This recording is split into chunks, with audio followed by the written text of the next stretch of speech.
I have no more campaigns to run. Senator, you're no Jack Kennedy. Nobody in America that I know, at least not where I grew up, ever said to me as a kid in class, hey, Scott, good luck becoming dependent on the government someday. Governor, there you go again. One even said that efforts to guarantee fair pay reminded him of the Soviet Union. Challenges for the next president is to restore some civility in our political process. But in the interim, it's ugly for sure. I want to be president to help us build a future greater than our amazing past. And I will work with anyone to do it. Whole binders full of women. Is it right for me? Is it right for my family? And is it right for the country? If I answer all three of those yes, I'll run. This campaign is not about Bernie Sanders. It's not about Hillary Clinton. It is not about Jeb Bush or anyone else. This campaign is about the needs of the American people.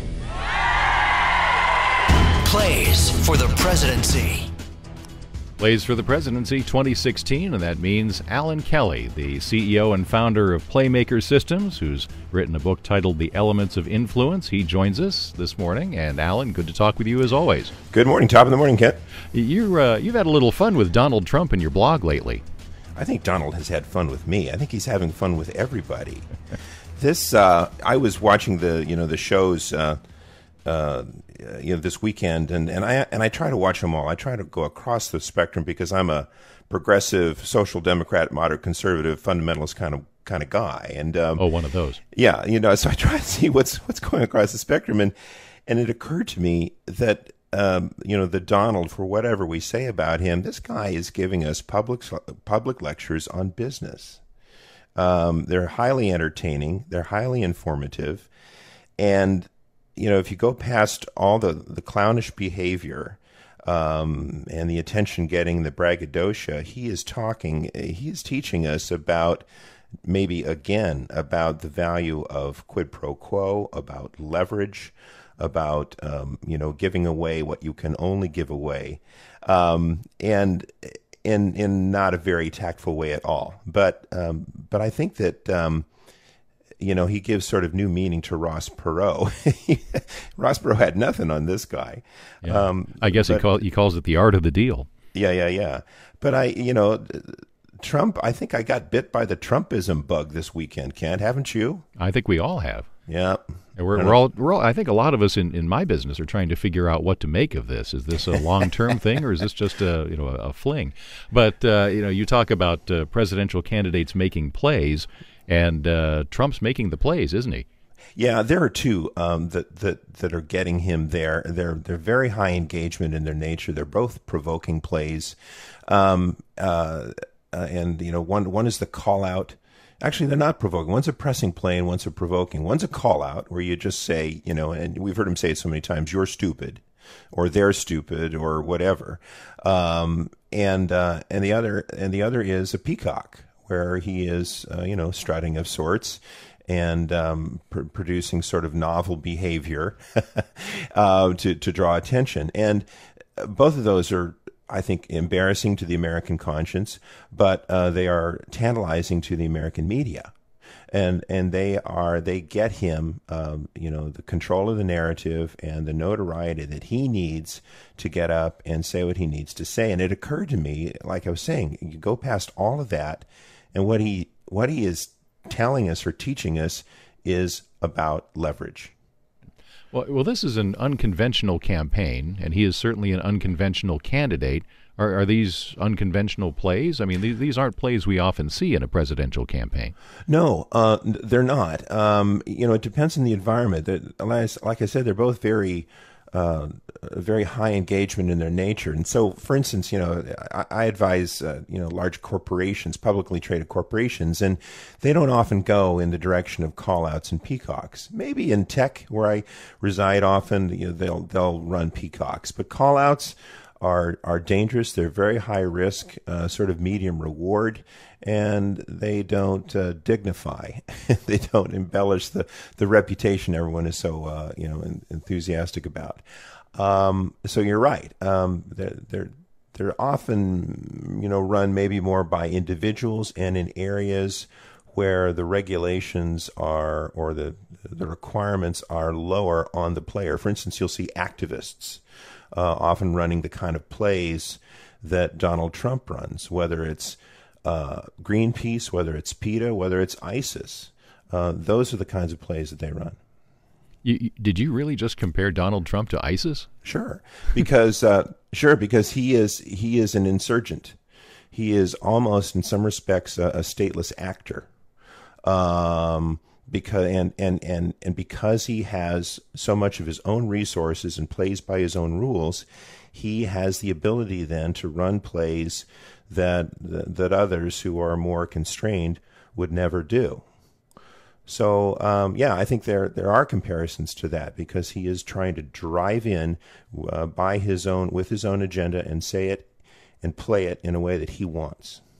I guess my question is, do plays like The Call Out and The Peacock, I mean, they certainly are good at attracting attention and maybe probably tapping into the anger and frustration that a lot of people feel with the political system and probably the economic system. But can they work in the long run? Can they work to persuade people that this is somebody we want sitting in the Oval Office for the next 4 or even 8 years? Well, it's a great question. When you engage in strategies like that, then you have to, consider. I guess you say, for every good play, there's an equal counter, equal and effective counter, and so call-outs and peacocks will draw definite reactions that you have to live with. But I think what's notable about Trump is that he just keeps running the same plays. If you go back to him, if you counter him, he just comes back and says you're stupid. And he calls you out again. And then he does something more outrageous. He keeps upping the ante. He is, I think, one of his real assets, which is not so much a play as a variable, is that there's a fearlessness to him. He doesn't mind continuing to double down and double down and double down. And ultimately, as I guess in poker maybe, the other player believes that they're risking too much and they fold and they leave the table, I guess, to torture that analogy. So if you're one of the other 16 Republican candidates and you're trying to catch up to Donald Trump or surpass him, what are the plays you would suggest? I think in general terms, my wife asked me that question just yesterday. How do you deal with this guy if you're in the race? I think you have to deal with him. I think that he is the context. He is setting the context. And anybody who tries to go and sort of do their thing and ignore that does so at their peril, because that's not what's interesting. That's not what's relevant. And that's not what people are talking about. I think that Donald Trump doesn't have all the answers. I think that it takes an enormous set of qualities and features and characteristics to be the president of the United States, and he probably doesn't have those. So on that theory, I think the candidates have to go back and continue to query him and have and engage him in a conversation to talk about how or why he could actually do the job. And I think if they start really focusing on him, in fact, that'll be their best way of exposing what I think are probably significant shortcomings that we all know. But until we start really talking to him, we won't know about him. Talking with Alan Kelly, the CEO and founder of Playmaker Systems, and also the author of The Elements of Influence. Now let's go across the aisle. Hillary Clinton has had just a brutal week with this whole email server controversy that just seems to cling to her. What plays has she been running, if any, and which ones do you think she should be running? She is operating. She reminds me a lot of a case study that I looked at a number of years ago. The case of Nike, where they ran into problems with underage labor in Southeast Asia, making their sporting gear, and their CEO Phil Knight. It's not generally known. Nike gets a lot of credit for ultimately standing up and using a bad situation to their advantage. But it took Phil Knight 6 years to come around to the best advice that he should concede to the problem and come clean and make the best of it. It may take Hillary Clinton 6 years to figure out that whatever happened with Benghazi or whatever happened with Whitewater, whatever, on emails are things that actually she could use to her advantage. Right now, she is running plays that are largely in the area called diverting plays. They're deflects, they're red herrings, they're things that attempt to make the conversation go away or go in another direction. And those are just patently and so obviously evasive that she's only further inviting her pursuers, whether it be curious media or whether it be frustrated or scared Republicans.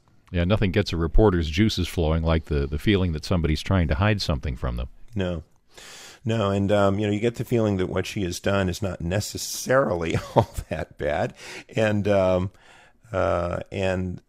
so clearly the strategy of her strategy of deflection and diverting has not worked, and it's really making her appear to be just an awful candidate and who does not understand the tenor and the direction of this particular election cycle and what people want to talk about. So one final question, just in our closing moments here. What's your gut feeling, Alan, about the Republican race? Is Trump here to stay? I think, going back to my point a few minutes ago, that if they don't engage him themselves and proactively, I think he could be. I think there is a possibility that he may not, or that he may have that sort of staying power. Can he be elected president? Let's talk about that in 3 or 4 or 5 months. But yeah, he could win the primary, but he won't if they actually pay attention to him and start talking about him. That's their best way. Okay, Alan, thanks very much for talking with us, as always. Thanks, Ken. Alan Kelly, CEO and founder of Playmaker Systems, author of The Elements of Influence. You can find him on Twitter at PlaymakerAlan, A-L-A-N.